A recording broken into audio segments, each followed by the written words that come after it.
Hello friends. ఈ ప్రపంచంలో చాలామంది ఒక ప్రశ్న అడుగుతుంటారు. ఎందుకు కొందరు మంచి వాళ్ళు బాధపడుతున్నారు? ఎందుకు కొందరు చెడు వాళ్ళు కూడా సుఖంగా జీవిస్తున్నారు? నిజాయితీగా ఉన్న వాళ్ళే ఎందుకు ఎక్కువ పరీక్షలు ఎదుర్కొంటున్నారు? మరి ఇంకో ప్రశ్న, ధర్మం నిజంగా ఉందా? లేక ఇవన్నీ పుస్తకాల మాటలా? ఇక్కడే రామాయణం నుండి ఒక మంచి మాట. రామో విగ్రహవన్ ధర్మః సాధు సత్య పరాక్రమః. అంటే రాముడు అంటే నడిచే ధర్మం. ఆయన సత్యంతో జీవించినవాడు, ధర్మాన్ని రూపంగా ధరించినవాడు. ఇంకో మంచి మాట, భగవద్గీతలో మన శ్రీకృష్ణుడు ఏమన్నాడో తెలుసా? యదా యదా హి ధర్మస్య గ్లానిర్భవతి భారత అభ్యుత్థానాం అధర్మస్య తదానాత్మానం సృజామ్యాహం.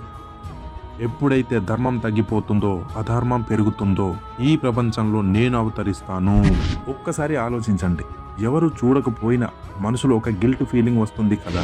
అబద్ధం చెప్పినప్పుడు, ఎవరికైనా అన్యాయం చేసినప్పుడు మనసులో ఏదో బరువు పడుతుంది కదా. ఎందుకు? అలాగే కొన్నిసార్లు మనం ఎవరికైనా సహాయం చేసినప్పుడు, ఎవరికి చెప్పకపోయినా లోపల ఒక ప్రశాంతత వస్తుంది. ఎందుకు? అదే ధర్మం పనిచేసే విధానం. ధర్మం అంటే కేవలం పూజలు కాదు, మతం కాదు, గుడికి వెళ్ళడం కాదు. ధర్మం అంటే మీరు ఒంటరిగా ఉన్నప్పుడు కూడా మీ ఆత్మ ముందు మీరు నిలబడగలగడం. మరి అధర్మం అది బయట మొదలు కాదు, మనసులో మొదలవుతుంది. ఈ రోజు మనం తెలుసుకోబోతున్నది ధర్మం అంటే నిజంగా ఏమిటి, అది ఎలా పనిచేస్తుంది, ధర్మంగా జీవిస్తున్నామనే సంకేతాలు ఏమిటి, అధర్మం మనిషిని ఎలా నాశనం చేస్తుంది, ఎందుకు కొందరి జీవితం నెమ్మదిగా చీకటిగా మారిపోతుంది, మరి ఎలా ఒక మనిషి జీవితాన్ని ధర్మ మార్గంలో నిలబెట్టుకోవచ్చు. ఈ వీడియో చివరి వరకు చూస్తే మీరు ప్రపంచాన్ని చూసే విధానం మారిపోవచ్చు. So let's start.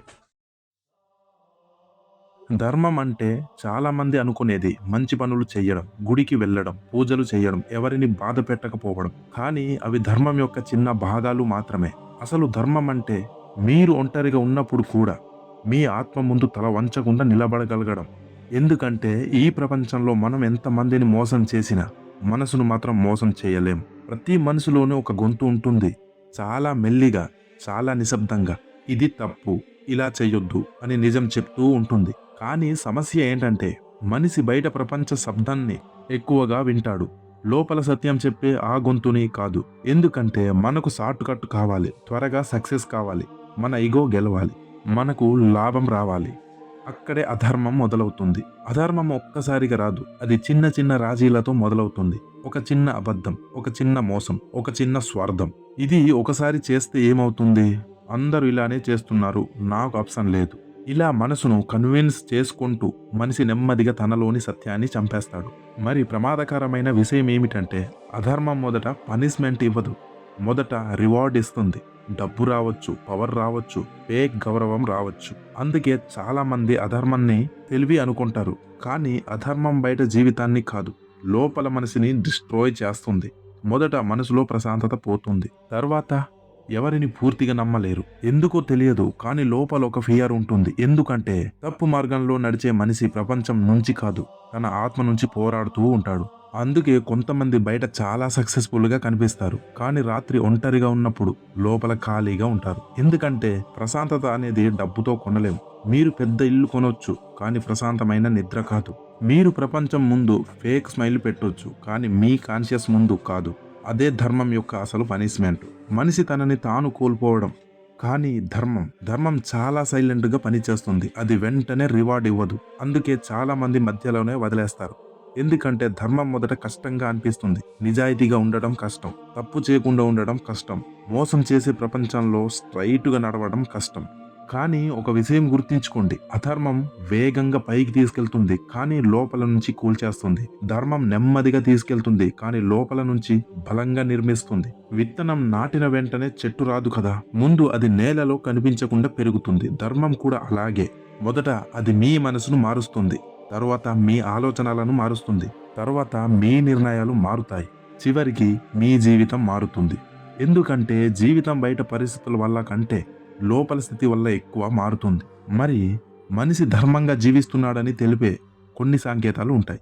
మొదటిది, ఒంటరిగా ఉన్నప్పుడు కూడా నటించాల్సిన అవసరం ఉండదు. ఎందుకంటే ఎవరు చూడకపోయినా తప్పు చేయడానికి మనసు ఒప్పుకోదు. రెండోది, ప్రశాంతమైన నిద్ర వస్తుంది, బయట సమస్యలు ఉన్నా లోపల యుద్ధం ఉండదు. మూడోది, ఎవరినైనా యూజ్ చేసుకోవాలనే ఆలోచన తగ్గిపోతుంది.